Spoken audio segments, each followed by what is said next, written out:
And by the way, you confronted Putin. You had the interview with him back then, covering Second Chechnya War, and you. No, it was about the shooting down of MH17. Oh, was it before that? It was still 24. It was after 2014. 2014. Okay. So I went out to Donetsk. Okay. I mean, I don't know how long we. Listen, I like telling this story because yes. So I go to Donetsk, and I go to the crash site. And there is ladies' hats and paperbacks and bits of the plane and the nose and the engines and dead bodies and bits of dead bodies and the smell of the fuel and the smell of the dead bodies. But the thing that gets me, Natalia, is that there's these trunkies, these little suitcases with wheels that mum and dad pull their toddlers along. You know, these little tiny suitcases? Yes. And there's one of those there. And when I see them at airports now, it still makes me cry. So I was right. I get back to London and I say, I want to doorstep Vladimir Putin. Doorstep is English reporter slang for when you knock on somebody's door and they open it and say, did you? Yeah. So let's doorstep Putin. And somebody says, it's impossible. In Moscow and St. Petersburg, you cannot get anywhere near Putin. The security is too tight. And somebody else says, in the sticks, in the provinces, sometimes security makes a mistake. And somebody else says, he's opening a mammoth museum in Siberia. And the editor of Panorama, our program, goes, do we have any reporters that look like a professor of mammothology? I go to my niece's wedding. It's like 4 weddings and a funeral, one of those things. At 3 o'clock in the morning, I have to get up. I've only just gone to bed. And I fly to Moscow, change planes, fly to Yakutsk. There's no food on the Aeroflot from Moscow to Yakutsk. I'm starving. I get off, and I said, we've got no time, said the producer. Sod it, I need a kebab. So we stop, I wolf the kebab, and then I rock up. And everybody... Now, I've got my wedding suit on, and it's got wine stains on it. And I look exactly like all the other professors of mammothology. They've all got rubbish suits with wine stains on and beards. I look exactly like... So that's the costume you caught on cameras? Yeah. And then what happens? Putin pimp rolls in. He always moves like a small bouncer in a strip club. He's like that. And I jump in front of everybody else. John Sweeney from the BBC, tell me about the killings in Ukraine. Tell me about MH17. And all of the Kremlin TV crews, they switch their camera lights on and they think this has been a preordained, organised question. And it isn't. And Peskov is there, his PR man, and he's really angry with me. But my shooter-producer, Nick Sturdy, starts shooting it, and Putin's trapped, and he has to answer the question. What is the essence of the tragedy that is happening now in Ukraine? I think the main reason is that the Kiev authorities do not want to conduct substantive political dialogue with the east of the country. And what's weird, Natalia, is that for a moment, Putin comes across really quite in an effeminate way towards me, as if part of him is excited sexually by my balls for challenging him. And there's a kind of moo. You can actually, I've got a screenshot of him mooing at me. Later, I hear an American security analyst, a guy called Paul Joyle, who's a friend of mine. After Litvinenko gets poisoned, Paul Joyle goes on American TV, and he gives in it a long interview, and they cut it down. But he says, I don't think Putin's a paedophile. That's what Litvinenko said, and Litvinenko got poisoned with polonium for it. And I don't think that's true either, or rather I think the allegation is a terrible one to make against anyone, and you need to have good evidence. And it was this thing of the Putin lifting up the boy and kissing his shirt. Have you seen that on YouTube? Of course. Sure. It's weird. But Litvinenko said he's a paedophile, and he didn't have enough hard evidence to prove it. To prove it, and therefore don't say it. Even with Putin, don't say it. But Paul Joyle said, but I think there's evidence he's bisexual. After Paul Joyle said that to strangers came to his house near Washington, D.C. and tried to kill him. They put a bullet in his stomach. The second bullet, the gun jammed, and then his dog attacked the two men and they ran away. So, but from my own experience, so Anna Netrebko, you know, the Russian tenor, who's singing in Russia in the Royal Opera House in London, Anna Netrebko. She's a Russian opera singer. Okay, yes. And she's singing in the Royal Opera House in London, and I and lots of Ukrainians protested against this. I actually sang Vladimir Putin, do the tune of Happy Birthday outside the Royal Opera House. And one of my panels, an English guy who's married to a Ukrainian, said, and by the way, folks, that's the best singing you're going to hear all night. Netrebko said previously that she would love to have been Putin's lover. He has strong male energy. I've met Putin. I did not think he had strong male energy at all. I thought he was bisexual. And by the way, this is the thing that you can talk about in a TV studio in Ukraine. And if I was to say that in Russia, I would be dead. Even to say he was corrupt, I would be dead. Now, and that's the difference between a democracy where people like me should be allowed to say things. Now, I may be wrong about this, but we ought to have the freedom to speak. And in Russia, people do not have the freedom to breathe. John, but given how the Kremlin is eliminate the brave voices with polonium, how on earth you are still safe and sound and alive? Well, I actually feel safer in Kyiv than I do in London, because the Kremlin, they have a long hands, right? Yes, but I'm not a Russian spy who switched. So the people right at the top of the Kremlin kill list are people like Skripal and Litvinenko. They're the fancy poison for them. I'm a British journalist. I've been sanctioned by the Russians. And I'm on a list, but I'm about 900. I mean, you know, Zelensky, Zaluzhny, Budanov, they're way above me. I've written a book called Killer in the Kremlin.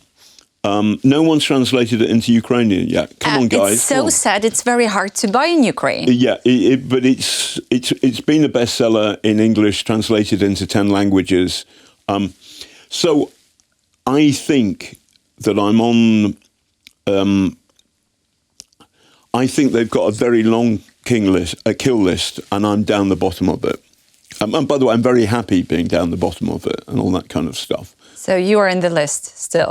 But down the bottom. There's lots of Ukrainians above me. Okay. And by the way, it's one of the reasons why I want Ukraine to win, is that I can, you know, enjoy mucking around and having fun for a long time to come. Underneath the shirt is this. This stands for.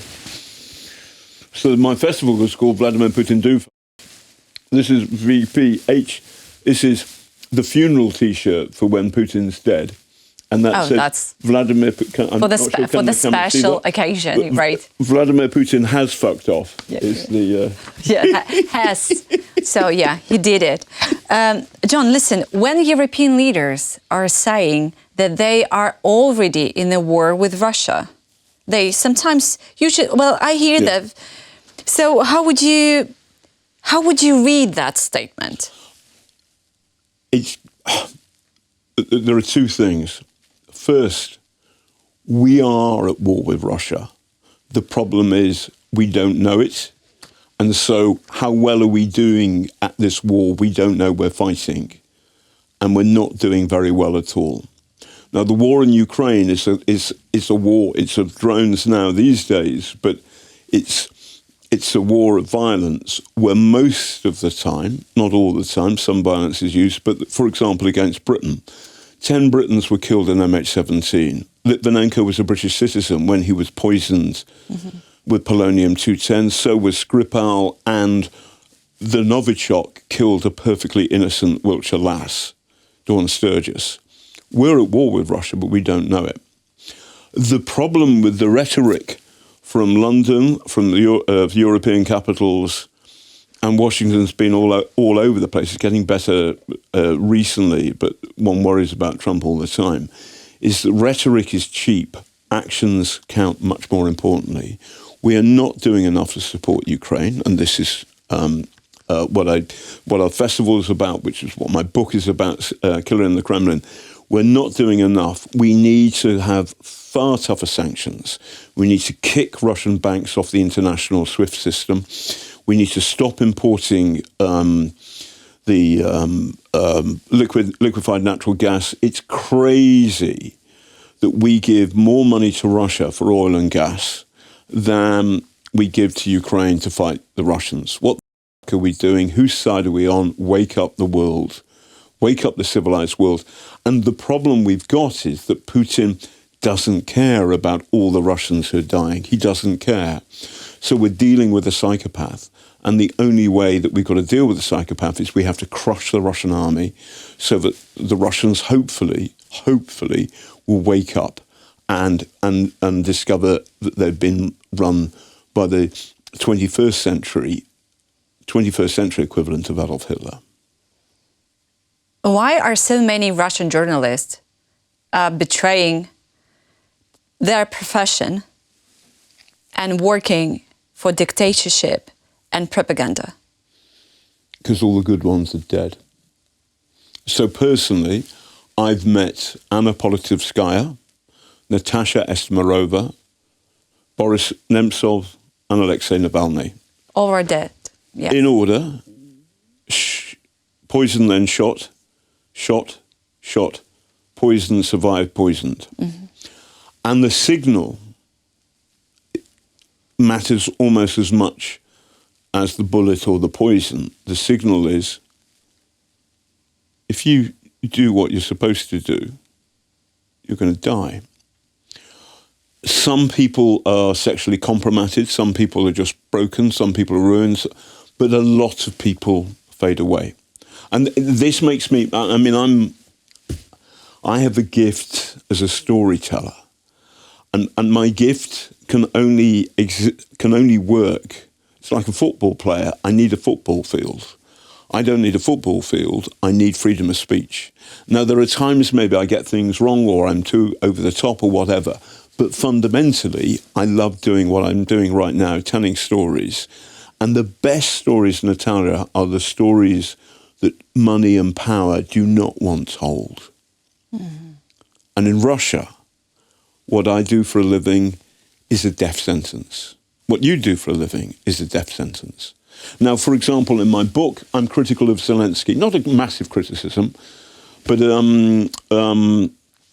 was I've forgotten his surname. There was a very, very good green activist called Roman who was killed in 22, and he led the campaign against some stupid tower taking place, being built in Kyiv. Mm-hmm.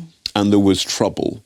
Okay. And Zelensky appointed the guy, there was a lawyer who came on heavily to this guy, Roman, and Zelensky appointed him to his executive office.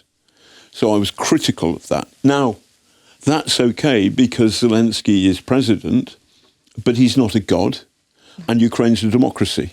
Just today, I met some soldiers, and they're 20, 21, from Azov. I don't particularly like Azov, but they're brave and good soldiers, and they're fighting, in my view, real Nazis. So some of this, they're all the Ukrainians are Nazis. Guess I'm a bad Catholic. In 22, I got a phone call from the Jewish Chronicle in London, asking me would I be their stringer in Kyiv.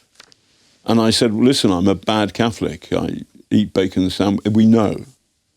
And then there's a pause. And they said, there's no one else. Mm-hmm. But what was funny was Putin says everybody in Ukraine's a Nazi. Well, Zelensky's Jewish. And I thought it was funny for me, a bad Catholic, to be the Jewish Chronicles correspondent in a Nazi state, Ukraine, as a joke, as a kind of to Russia because Ukraine isn't Nazi, Russia's Nazi.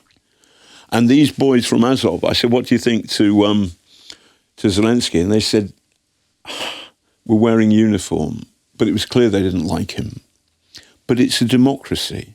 And they're not fighting for Zelensky. They're fighting for democracy. They're fighting for the freedom to say what they think in the future. They're fighting for the things that we in Britain take for granted. The rule of law, honest policemen, more or less, honest judges, more or less. All of that. And in Ukraine, it's not perfect and there's a lot of corruption, I know. But Ukraine is so much better than Russia. So much better. Ukraine is a civilized place getting better and better and better. And then Putin launches this war because he doesn't want a successful democracy next door to his revolting dictatorship. And that's why he's trying to crush you.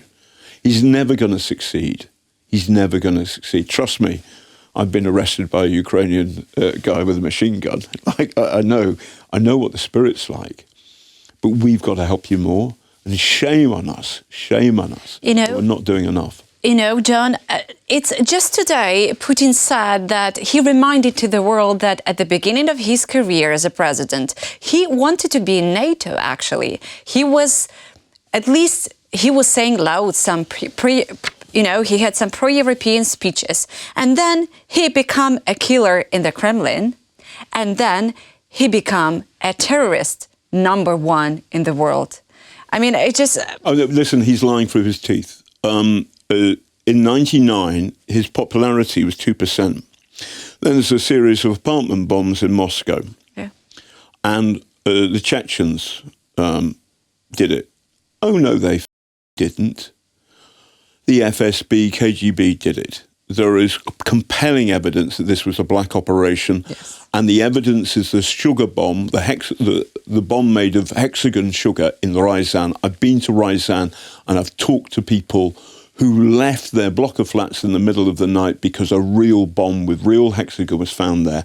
And the people who planted it showed their FSB cards to the Ryazan police. It's in my book. I've been to Ryazan, I know that. Putin murdered Russians to make himself look strong in 1999. It would be entirely... And George W. Bush and Tony Blair were wrong to fall in love with this guy early doors because he was always only ever a KGB killer. He was then, is now, and forever will be. The world will not be safe until Vladimir Putin is dead.